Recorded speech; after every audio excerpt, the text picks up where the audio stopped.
It's the Black Real Estate Dialogue. Tune in. Tune in. Tune in. Tune in. Hi, everyone. Welcome to another episode of the Black Real Estate Dialogue podcast.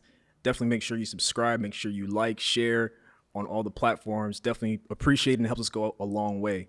Very excited about this interview today. First, I just have to say, Chandra and Cheryl, thank you so much for including me in your week. I know you have a busy weekend ahead, and sad that the weather's not better in LA, but really appreciate you two taking the time to include me in your week. I appreciate it. Thank you. Glad to be here. Definitely. So Cheryl, let's jump right into it. Let the people know who you are and what you do for those who may not know what you do. I'm Cheryl McKissack Daniel, President and CEO of McKissack & McKissack, the nation's oldest Black-owned design and construction firm, incorporated in 1905, but our roots go back much further to 1790. I currently run our office in New York, Philadelphia, and various satellite offices across the country. We provide construction management, general contracting, and compliance services. And so we also are venturing into a little bit of development. Okay. And I assume that's why I'm here. Real estate is, it's important for us to own our real estate. Mm-hmm. And so it's more of creating the project, right? Right. Instead of working on the project. Right. So that's our next move as Definitely. a company. Definitely. Very exciting. Very exciting. So as I was doing my research, I noted that two of your relatives, I believe it was Moses McKissack III and Calvin McKissack, were the first two licensed architects in Tennessee. Is that right? That's correct. So can you talk to us more about that history and it seemed like it was a turning point and obviously a big accomplishment. So I'd love if we could talk about that a bit. So in 1790, the first descendant of our family came to this country as a slave and was taught the trade of making bricks by his slave master, William McKissack. Originally, they were in North Carolina and then moved to Spring Hill, Tennessee.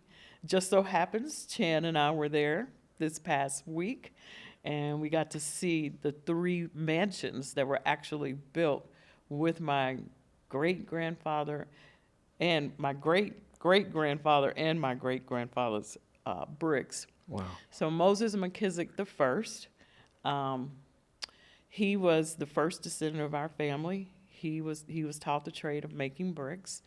His son, Moses McKissack II, was a master carpenter, and he was known for the spiral staircases and the carpentry finishes on homes in the South.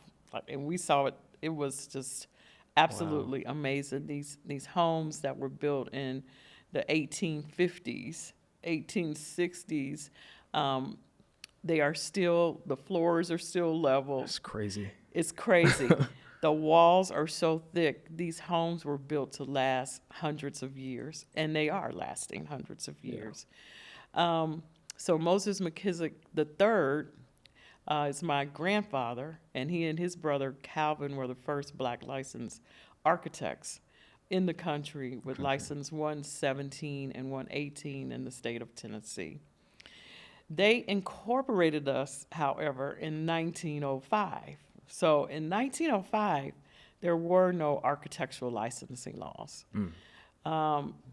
You just drew your documents and then you would build them. Right. And so it wasn't until the 20s in Tennessee that architectural licensing laws came into effect.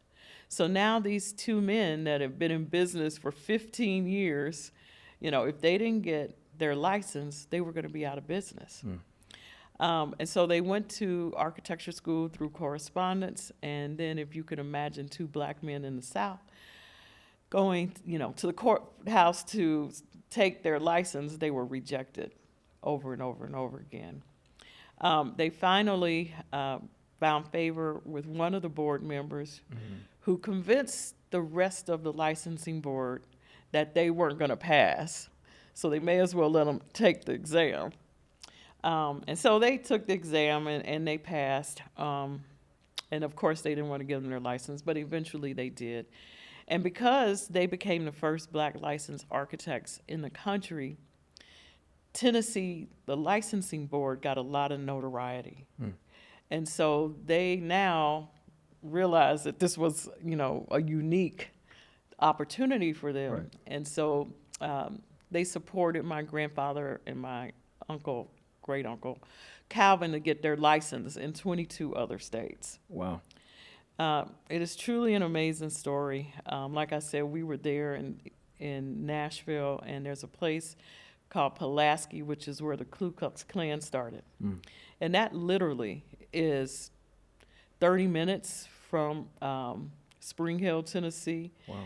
And my great-grandfather and great-great-grandfather both supplied bricks and worked on the Giles County, which is where the Ku Klux Klan started, the courthouse there. Wow.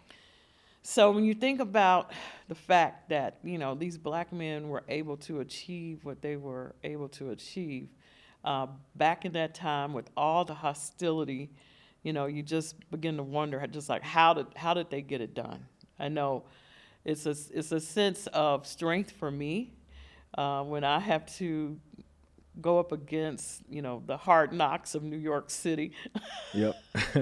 I'm like, well, I haven't had to deal with anything like my ancestors have had to deal with. Yeah. Because they had construction sites all over the South. And so they would travel by day, and, they would leave for like a month and a half to go visit all of their construction sites because they couldn't travel at night. They'd have to stay at people's houses because they couldn't stay in hotels. It was just a whole totally different way of living. Wow. And I often say, if I did not go to my construction site for 2 months, what would happen? What would happen? Yeah. It's, the loyalty of people and, the ability to, the integrity of people, I want to say, back in those days just had to be way above where we are right now, because those people would work without the owner of the company, the president, vice president coming to the job sites. Yeah. And they were able to build colleges and universities throughout the South. They have probably left their mark on about 19 historically black colleges. Wow. Yeah. Over the last 100 years. That's huge. So, yeah, that's huge, right? Yeah. Tuskegee University is one of my favorite colleges. So my grandfather built many of the buildings there. And when I first came back to Nashville to work with my mother, I would ride with her like to Tuskegee, to Memphis, all these places. But Tuskegee, we'd get there and we'd sit and we're like, oh my God, this campus is beautiful. Wow. And we were renovating a dormitory that my grandfather built. Wow.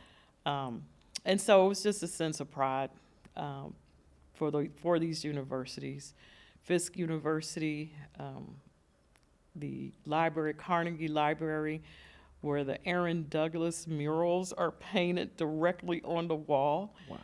It's just beautiful. We saw that this weekend, and Chan got a chance to take pictures. Meharry Medical College, there are like 10 buildings on that campus. We built 9. Tennessee State University. I mean, the list just goes on. So it's amazing. I like to say we documented the black experience through our structures. And then if you layer in the churches, 6,000 churches. 6,000. Wow. Had to do a double take. I know, 6,000 churches. And then the elementary schools. It's an amazing legacy. Absolutely. Absolutely. Yeah. So thank you for explaining that. I really, really appreciate that. So I was doing some research and I actually had an opportunity to watch some interviews with your mother. And I didn't get to her, did I? No, we'll get to it. You're good. And so I know, there's a period of time when she stepped in and took over the company. And in the interview I was watching, she was mentioning like she didn't really know anything about architecture or the business. And she was just documenting, what she went through. So I'd love to hear from your perspective, just some of the challenges she faced and, how that inspired you just watching her persevere and succeed.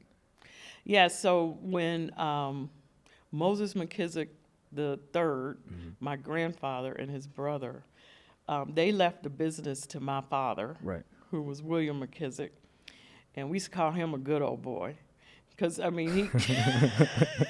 I'm serious, because he really didn't have to do anything for contracts. He Yeah. didn't write proposals or anything. It was just on handshake. Wow. And so my mother literally, she said she only knew the telephone number to the office because she hadn't been to the office in 17 years when she was thrust into being CEO. It was probably, I think it was 4 days before my twin sister and I were graduating from Howard University. And my father had a massive stroke, and we all had to go back to Nashville. Mom was already in Washington, so we all go back to Nashville. And so at first, it was really around, how's our father doing? Right. And, let's get him stabilized. And then the business piece start coming in after that, when she began to realize that he's not going to be able to come back to work for a while. Yeah. And so she went into the office, and, the first thing she had to do was assess where everything was, because she literally, she didn't know anything. And she had a lot of opposition. There was a lot of people who felt, this may be your husband's business, but you're a woman. Mm-hmm. You're not an engineer. You're not an architect. So how are you going to manage this? And she was determined. She basically, I think what kept her going is she would think about the fact that she had 3 daughters. And, the 3 of us were all in architecture, engineering. We were headed in the right direction. We hadn't gotten to the company yet, but we were headed in the right direction. And she took everything she had to say, I'm going to keep this company for them. Mm-hmm. And if I can just, hang on long enough, then they will come in as my support. So my father had given stock options to several of his employees. They felt like they were owners. They did not own majority of the stock. My mother did. So she had to deal with them around a boardroom table and their attorneys. Yeah. Coming in, trying to tell her, okay, you may be the owner, but we don't want you to be the president. We don't want you to run this company. Mm-hmm.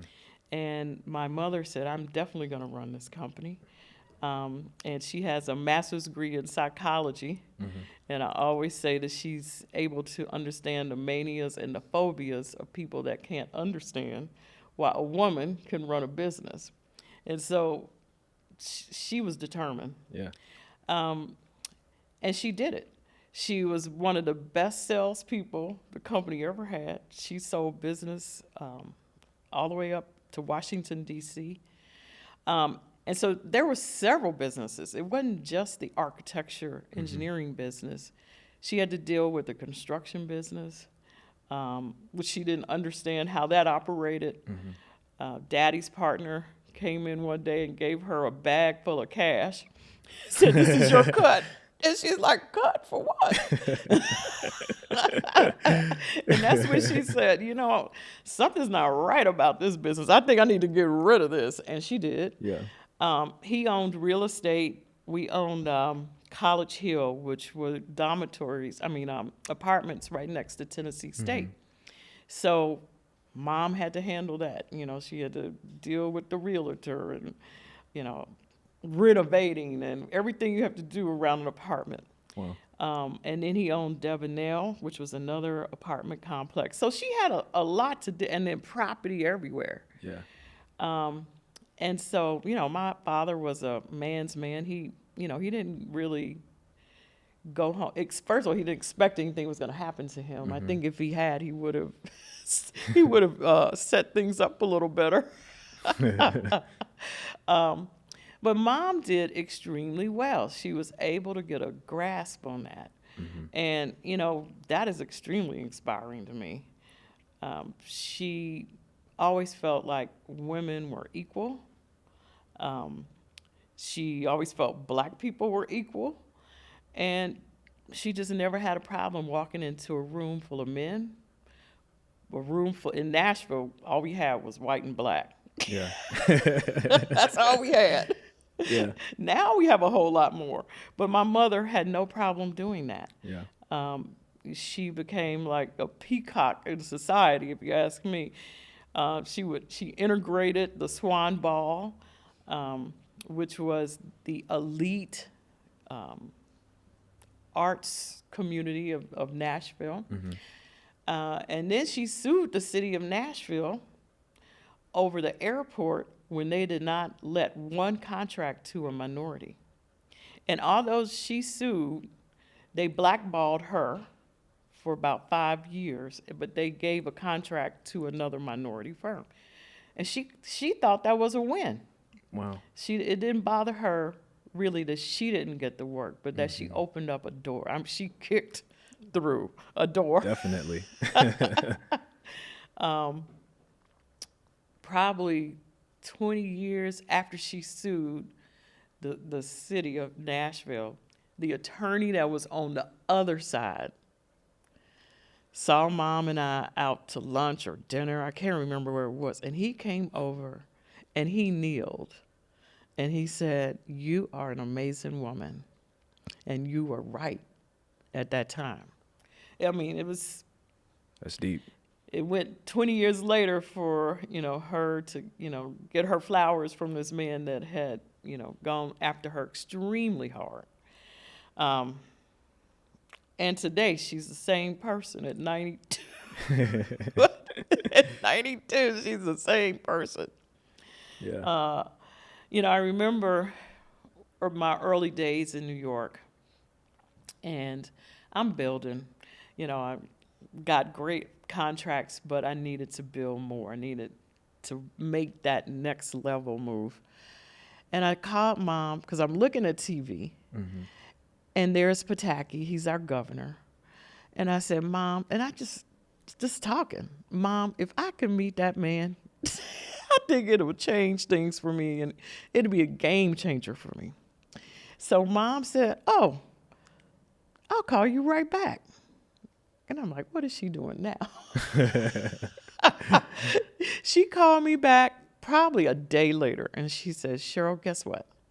You're having lunch with Governor Pataki and the Governor Sundquist for the state of Tennessee on April whatever date, and everyone else is paying $5,000, but because you're from New York and they know who I am, they're only charging you $2,500. Wow. I'm like, I will drop everything and I'll be there. Yeah. I ended up flying to Nashville, and because I was the only one from New York, they sat me right next to the governor. Wow. And so I had Pataki next to me. I had the governor of Tennessee right across from me on a long table. And that's when I developed a good relationship with Governor Pataki. So when we got back to New York, I had a little fundraiser for him. And, then he said, "You know what, we should have dinner." So my husband and I show up at the 21 Club in Manhattan. I'm thinking it's a dinner with, 50 people. Mm-hmm. Like he's invited me to a dinner where he's going to talk to, a close group of friends.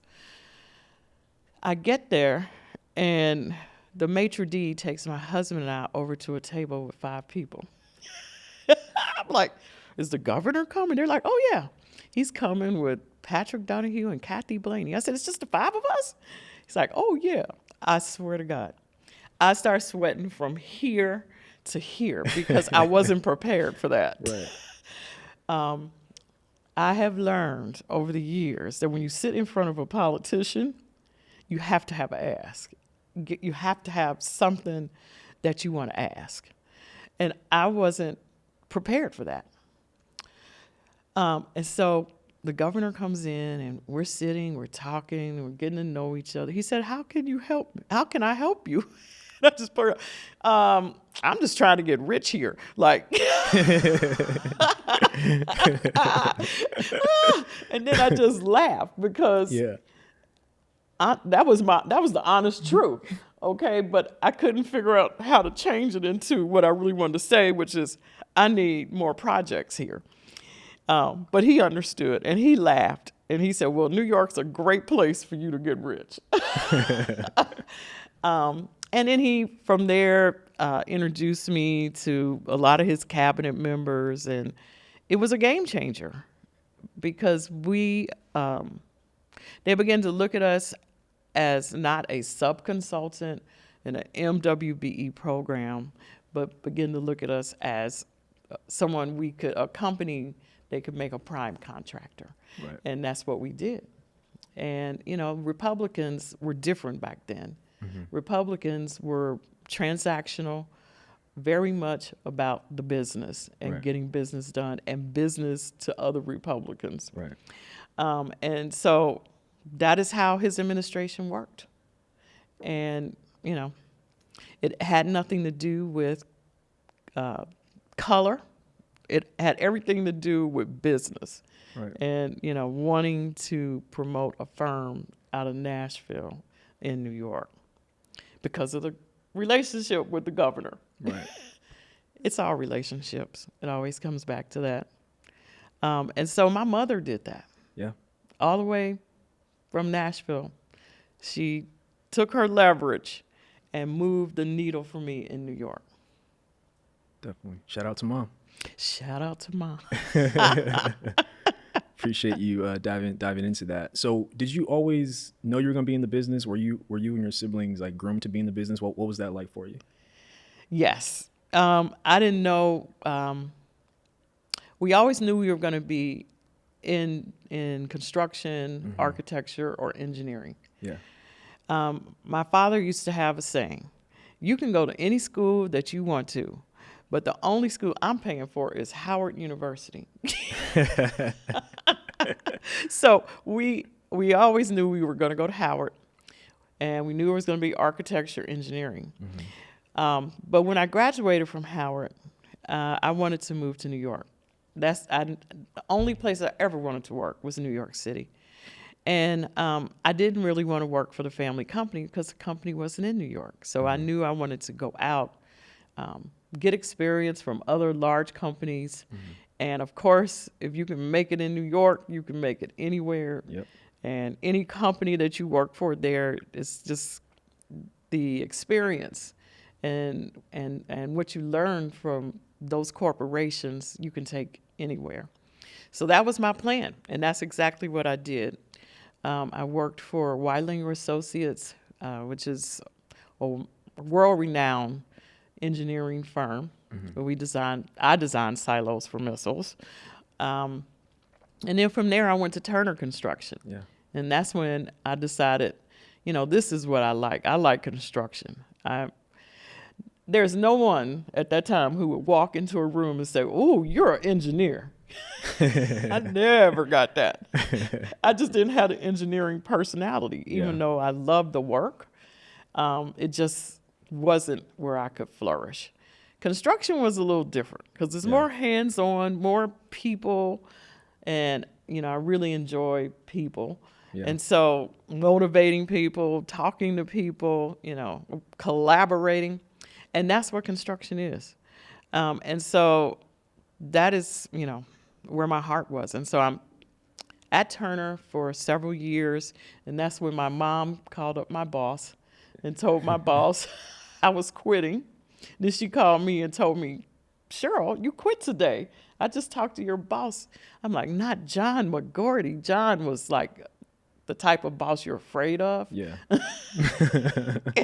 He actually came out of the office smiling, like, "Your mother is so sweet." I'm like, "But I don't have a job."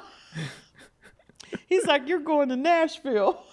And that was actually, when I look back on it, I wasn't happy then, mm-hmm. but now I'm very happy.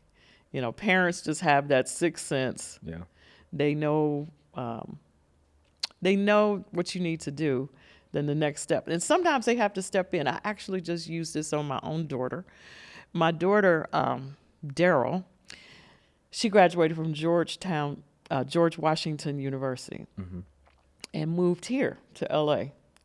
And, looking for jobs. She actually ended up working for an architectural firm, and then she started working for a real estate firm doing research.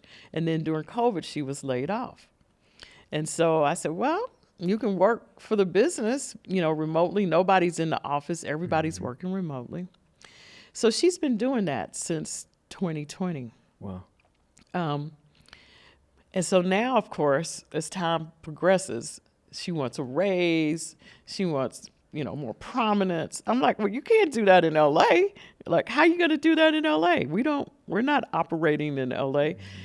And so she was just loves it here. She didn't want the weather, everything we just talked about. Right.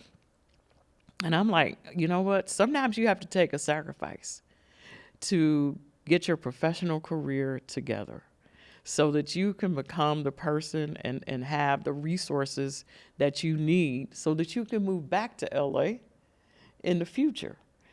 And so she just moved back to New York about 2 weeks ago. Wow. And she's starting, in the office April 1st. So I'm excited about that. I think when she looks back on, the pressure I had to apply to get her here, to get her there, I think she's going to appreciate it the same way I appreciated my mother. Definitely. It's amazing. It goes full circle. Yeah. But you asked me about inspiration, and I thought back like, okay, my mother had to step in and make me do this. And I know what's right for my child. I need to step in and do that just the way she did. Yeah. Yeah. Definitely. It's crazy how history repeats itself. And it repeats itself.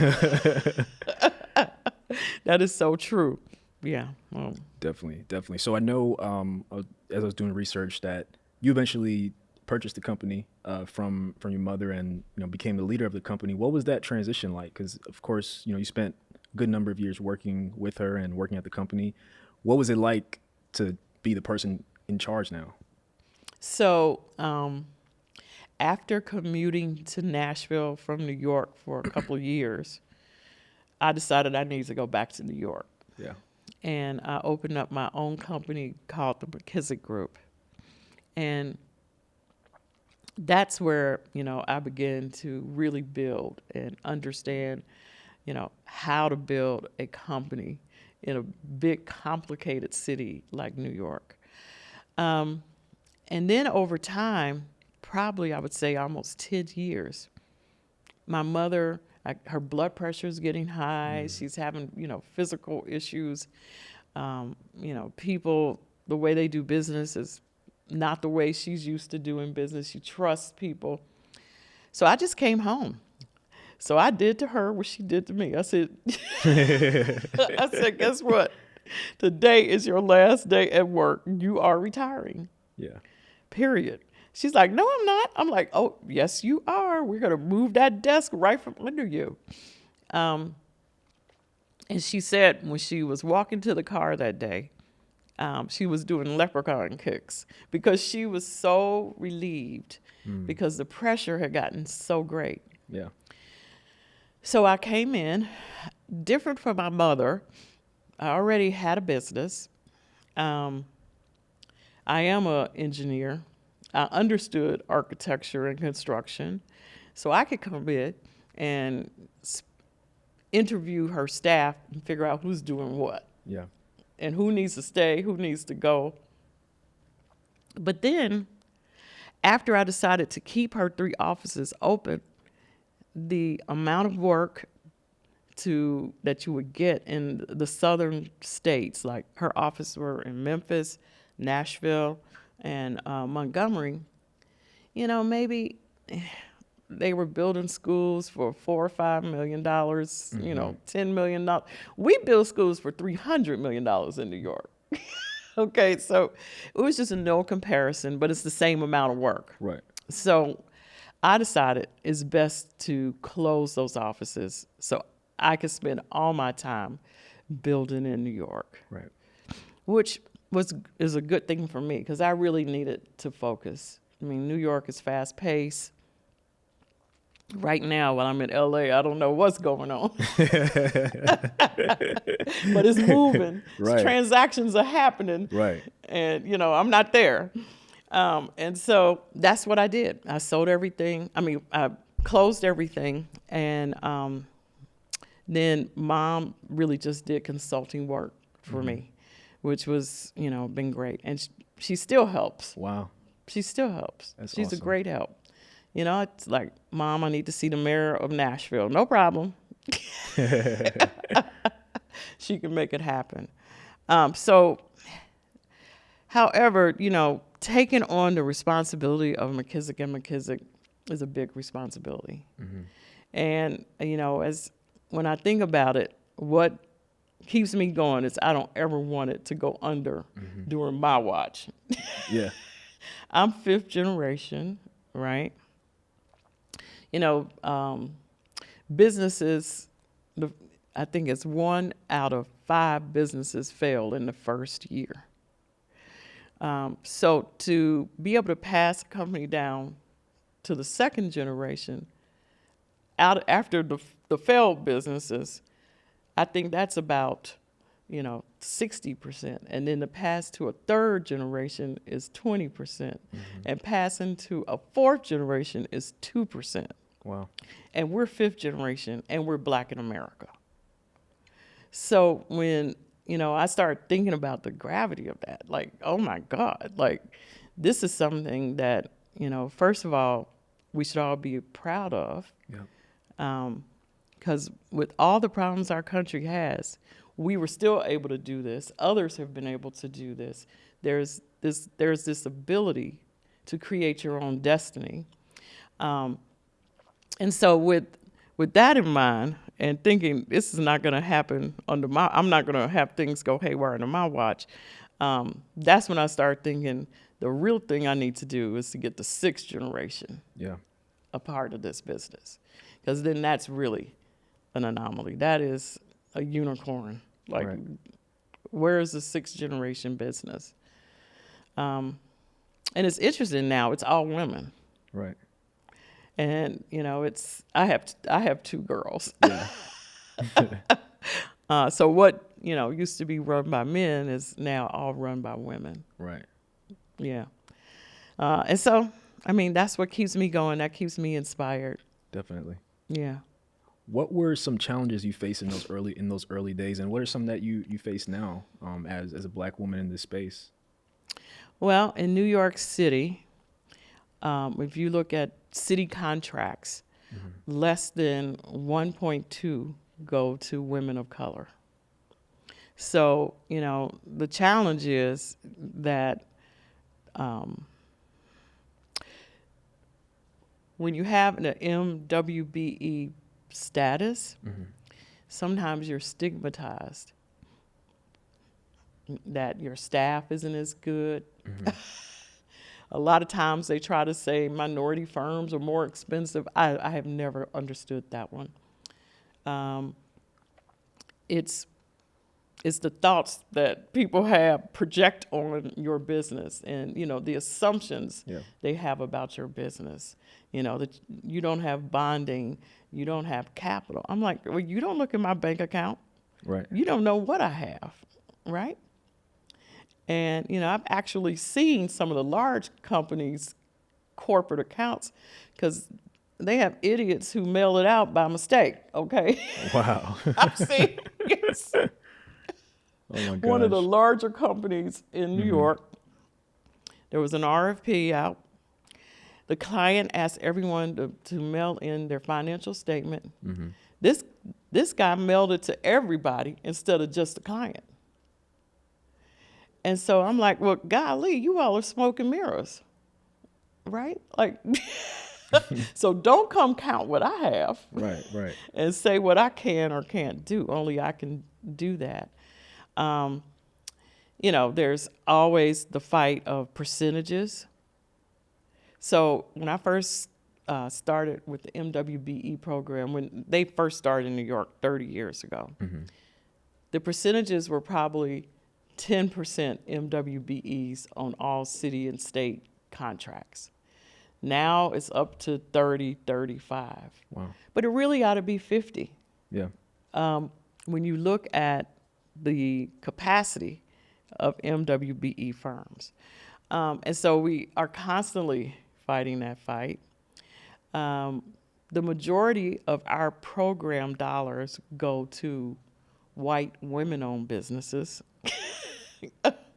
And so that's another issue. Right. I just recently found out in Nashville that McKissack, I can't be counted as a woman-owned business. I can only be counted as a minority business. Well, why is that? That's the craziest statute I've ever heard of. And that's their regs. So that's what I'm saying. It's not uniform. A lot of people don't know the difference between a minority-owned business, an MBE, a disadvantaged business, a DBE, a service-disabled veteran business. People don't know all these terminologies, and they want to clunk it all together. But it's all started around people of color. Yeah. And, we're not getting the majority of the work under those programs. So that's a challenge. I have challenges with people who come in and assume, oh, you don't really build, do you? I had a developer come to me and he wanted a joint venture. Mm-hmm. And this has happened several times. He wanted a joint venture because I knew the client, not him. This would be a new client for him. So he wanted to use our name. Then he said, but we're going to do all the work. And I'm like, well, I don't understand how that works. And then basically, because I've seen it before, I just told him, listen, this isn't a good fit, and walked away from that. But that still happens. Yeah. Still happens. We had the casinos come into New York City. I got with my political consultants and attorneys, and I drew up, what an engagement with McKissack would look like with the developers. And we asked for a small percentage, and 40% of the construction, stuff like that. Yeah. They have you in, they want to, impress you because they know they need you on the team. But then when you give them that piece of paper, they're like, I think we're going in another direction. Right. So they don't even want to negotiate about it. And so, it's still trying to open up doors. I'm sure you've heard about Affirmation Tower. Yeah, that's going to be my next question. Yeah. I mean, again, that's prime property in Hudson Yards, next to the convention center, Midtown Manhattan. There's never been a skyscraper built by people of color. And here we are. We have the best team to do it. We have the best architect, the best plan, and, we're being stopped. And, you can only think to yourself, it's got to be greater powers out there that are doing this. Because if you look at what New York City wants, because we took a poll, New York City wants to see Affirmation Tower. New York City loves the statement that we're making, that business, real estate business, and ownership is what we need to, correct the wrongs. We're going to get there faster if we own our properties. And that's why I love what you're doing here. Thank you. Because we have to own what we do. And it creates an ecosystem. Because, if you look at my company and you look at my senior managers, they look like me. They're women, they're black males. And, I don't have to do a blind interview to hire black people, right? Right. I could talk to my counterparts and they're like, well, we did a blind interview this year. So we took off all the names and all the addresses of all the applicants who were applying to be interns at our company for the summer. And we got more people of color than we ever had. Because if the name was on there and if the address was on there, it'd be easy to deduce that they are of color. And I said, well, we don't have to do that at McKissack because we treat everybody the same. We have the United Nations. And everybody's good. Yeah. Everybody's good. Definitely. So Affirmation Tower, we're in a little bit of a battle. I think that if we can't get it done under the governor, we'll get it done through our mayor. Yeah. And it's just interesting to me. I mean, like, our leadership in New York, we have a female governor, but then right under her, we have a black leader of the Senate, a black leader of the House of Representatives of the Assembly, and then right on down the line. I mean, it's like you go like 10 or 12 more people, and they're all people of color. Right. And then we have it in the city. So why can't we do Affirmation Tower? Doesn't make sense to me. Right.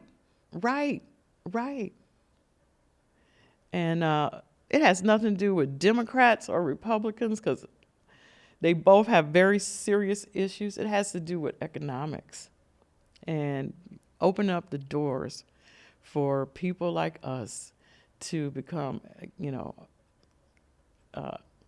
equal when it comes to economics. But there's a fear there, or it's either fear or greed. Right? It's got to be one or the other. Definitely. And it's probably both.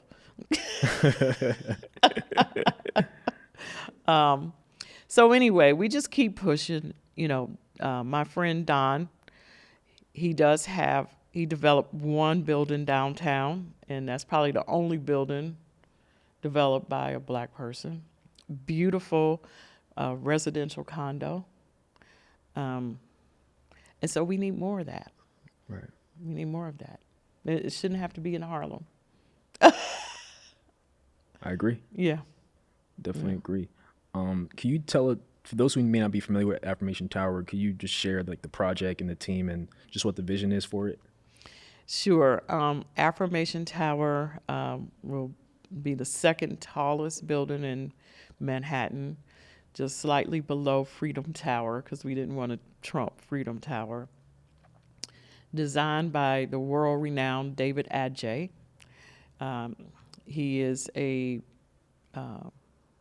Nigerian British architect. I want to get it right because I called him African American. He's like, no, I'm not African American, and he's not.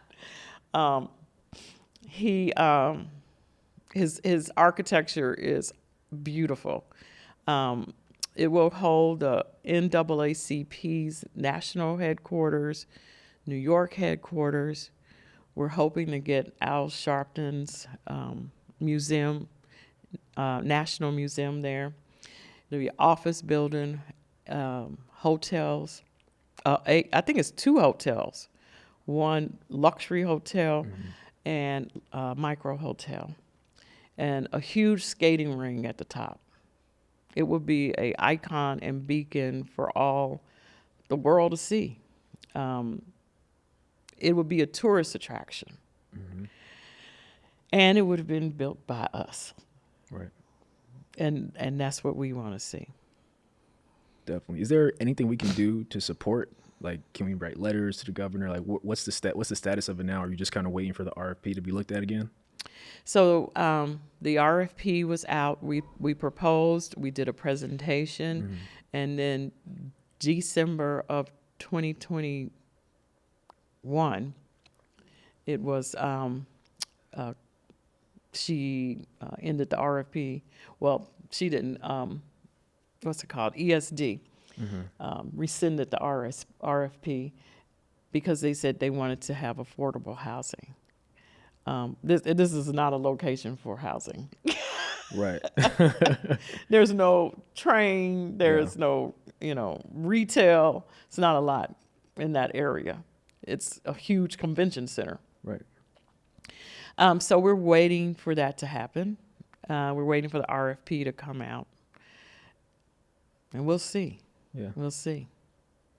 Awesome. Can we talk about, go ahead. Oh, I was just going to say, as far as help, it's really getting the word out. Yeah. We just want to do a groundswell. Like Black Lives Matter, how that movement just grew. We need to do the same thing about Black economics. We need to do the same thing. We need to hold our politicians accountable, all of our leaders, religious leaders, everything. We need to hold everyone accountable on that and not let it go. Definitely. Not till things change. Yeah. Definitely. Yeah, I agree. I think, it will definitely be a monumental project, and I'm really hoping and believing that it'll go through, and maybe we'll come back again and talk about what you all were able to do. So I'm excited and looking forward to seeing it come to life. Me too. It's gonna happen. Absolutely. Yeah. Absolutely. I heard it here. Cheryl, I also wanted to talk about the JFK project, Terminal 1. Can you share some more about that? Sure.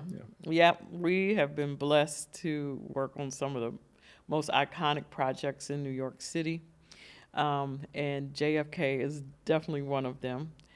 So JFK Terminal 1 is probably the first public-private partnership project that New York City, through the Port Authority, is doing. Mm-hmm. And it started off with Carlyle Group, Magic Johnson Enterprises, mm-hmm. and Loop Capital. Loop is an investment banking, Black investment banking company out of Chicago and New York. Mm-hmm.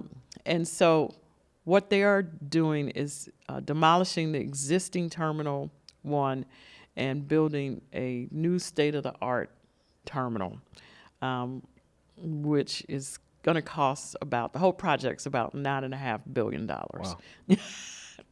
It's the largest airport project happening in the country. And so, this goes back to what happens when we're owners. Magic Johnson and Loop Capital, Jim Reynolds, who's the president of Loop Capital, they said, Cheryl, we want you a part of this project because we know if we get you in as project manager, we can count on you to make sure that we have MWBE through this entire project. And that's exactly how it happened.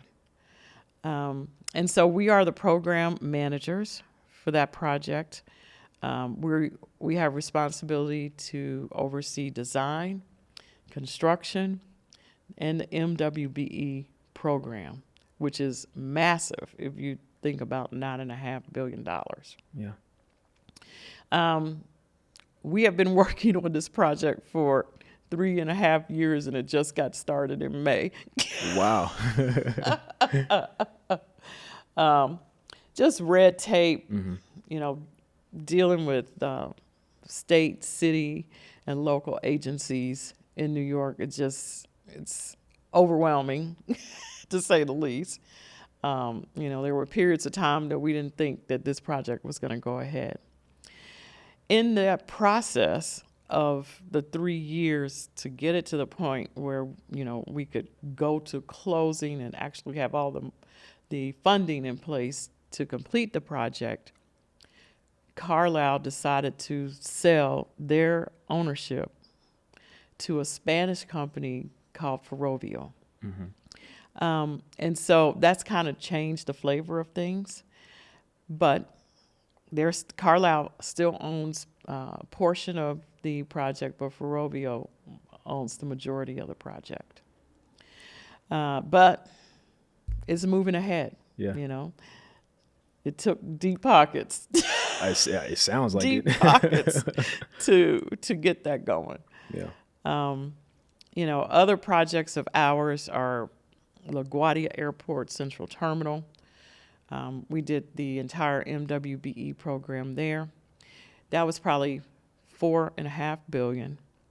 Next to it is the Delta terminal, which is even larger. So we're actually providing construction management services for Delta. Wow. And now we're working with Delta out at JFK Terminal 4. We are the independent engineer for the MTA, and that is the transit system for the city of New York. It's the largest transit system in the Western Hemisphere. We oversee their capital program, and we've been doing that for 14 years. Wow. And so that capital program right now is $54 billion for I think it's a 5-year period. So it's a lot of work, a lot of capital work. I mean, under it, they're doing East Side Access, which is, access from Manhattan to Queens, the 7th Avenue extension, the 2nd Avenue subway, because, 2nd Avenue, they extended the subway north. Wow. And now they're going to, I think it's up to 96th Street. Now they're looking to extend it up to Harlem, which, on south, because you're from New York, 2nd Avenue really needed that type of transportation. Definitely. Let's see, we were finishing up right now a $1 billion hospital in Coney Island called Coney Island Hospital. We've done Harlem Hospital, which was beautiful. Harlem Hospital was amazing because we took the murals and they're now on the outside of the building. It's an amazing project. Manhattanville, Columbia, Manhattanville. That was a $10 billion program over 10 years. And these projects, we used to just call them mega projects, but now they're ultra mega projects. We're pursuing the tunnel between New York and New Jersey. Wow. That's about anywhere between 16 and 20 billion. The RFP is calling for 300 people from a consultant for 18 years. So we've teamed with 2 international firms. And so we have a 50-50 shot there because there are only two teams out there. And so we're pursuing that project. And I tell everyone, that's my swan song. It's when I'm handing this baton over. Yeah. Yes. Very exciting. That project should have been completed. Mm-hmm. Christie stopped that tunnel probably 10 years ago, and it would have been in place by now. But it's critical infrastructure. I mean, like, the tunnel is crumbling. And so, if we don't handle that soon, I'm afraid New York and New Jersey won't be connected through a tunnel. Yikes. Yeah. Awesome. So we work for the FTA, the RFA, FRA, and that's national work. Our work extends out here to San Francisco, in the Bay Area, where we do oversight of the transit system, Chicago, New Orleans. So we are busy. The most exciting news, though, is we are getting ready to reestablish our office in Nashville. Okay. So we are going back to our roots. And it's a good thing because they're building the Tennessee Titans' new stadium there. So we're working to get on that because we built Eagle Stadium. We were part of building the original Titans Stadium. So Nashville is important to us. And then we're looking to we have opened the office in Orlando, Central Florida. Yeah. Orlando, Tampa, and St. Pete's would pretty much be our geographical area. So we are busy. It definitely sounds like it. We are busy. Definitely. It's exciting. It's exciting. Definitely. One of the things I looked into was Legacy Engineers, which I think is an amazing organization and program that you have going on. Can you share a bit more about that? Sure. And again, it's ownership and, how to effectively create ownership in the Black community. And so a friend of mine, John Rice, who John was a managing partner at AKF, which is a well-known, prominent mechanical, electrical, plumbing, and fire protection design firm in New York. When he retired, he wrote this whole plan to start a company called Legacy, where we would come together and bring young engineers in, teach them to be owners, and then turn the business over to them. So John and I opened up Legacy in 2019, at the end of 2019. So we were going into COVID. But because there's just not a lot of mechanical, electrical, plumbing, and fire protection design MBE firms, we got busy quick. People, other firms had to meet their MBE goals. John was well known. We do good work. And then our story. They love our story. And so now we have about 15 engineers in place. We have an outside consultant who's worked with them on ownership and how to be an owner. And, there's a lot to that. People don't understand, you come in, you can work a craft for a business for 30, 40 years and never understand how to run the business. Yep. And so simple stuff, just reading a financial statement is important. Being able to do financial projections, understanding, what clients, you need to cultivate for 5 years down the line, not for next year, for 5 years down the line. What's gonna, keep this business growing and operating. And so it's been great. It's been great. We're excited about it. We haven't turned over any ownership yet.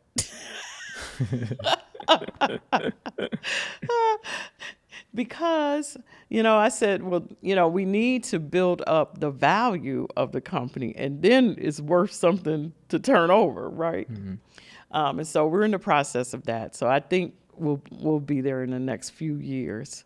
But there are a couple of engineers in our business that we will probably be bringing in as owners in the next year or so. That's awesome. And you didn't hear it here.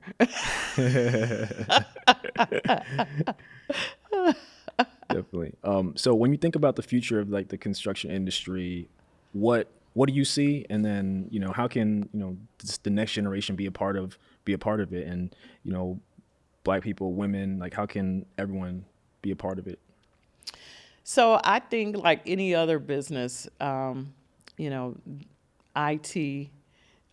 is going to play a big role. When you think about construction, it's a big data problem. Like you got architectural documents, you got all the punch lists, all the contractors and all the contracts and permits and things like that. It's a big data issue, and we have not done a good job as an industry building a platform to deal with all of that. But I think that's where we're headed. The 3D printing, modular, I think all of that is going to impact our business tremendously, especially outside of places like New York and LA, where, everything, when you build in New York or in a very urban city like LA, everything's unique. But when you get outside of that and you want to build a hospital, a school, a jail, or whatever, an office building, it can be, typical floors. And you can build those typical floors anywhere and bring them together and like a kit of parts and put it all together. So I think that's going to have an effect on our business. I think over time it's possible that architects and contractors are going to come together under one roof. That's going to be a big fight. But, it creates an efficiency for the clients. And so, it maybe architects start becoming contractors and contractors start becoming architects, and it becomes one house. Yeah. I could see that happening because we're already, our mode of delivery for construction projects is design build. And that means the contractor contracts with the designer, the architect, and the engineer, and then builds. So we're already setting up, the platform and stage for something like that to happen. In talking to young people, it's vast. It's just so many areas that you can go into. When people think about construction, it's not construction boots and actually out on the site, hammering nails and pouring concrete. No, there's the financial end, there's the business development end, there's marketing, there's PR, there's writing that has to, for the proposals, business development. There's insurance. So, there's every facet of business that you would have with any other corporation that, creates a construction company. So, I feel as though you could be an architect, an engineer, you could have a communications degree, you could have a business degree, what have you. My daughter has a degree in organizational science. Mm-hmm. And I'm like, that's perfect. That's perfect for running a business. It's not necessary to have a degree in architecture and engineering to be in our field. Yeah, definitely. Mm-hmm. Well, this has just been an amazing interview. I'm just sitting back, soaking up all this great information, and I really appreciate you diving into different aspects of the history of the business, the history of the family, your journey, and it's very inspirational. It's very inspirational to see that 100 years later, you're still carrying the baton, and Mm-hmm. Your daughters are coming behind you to carry it further. 230 years later. Excuse me, I had to double it. 230 years later, you're still going. So, I appreciate you taking this time, and if you could just let everybody know where they can find you, how they can support what you have going on, and keep up with you. So I'm on Instagram, and I am Cheryl McKissack. That's CHERYL McKissack, and Facebook. Awesome. Thank you so much. And thank you to everyone for listening to another episode of the Black Real Estate Dialogue podcast. Make sure you subscribe, make sure you like, make sure you share this with a friend, share this with somebody you love, somebody you care about. This was an amazing episode. You made it to the end. So thank you all. Talk to you soon.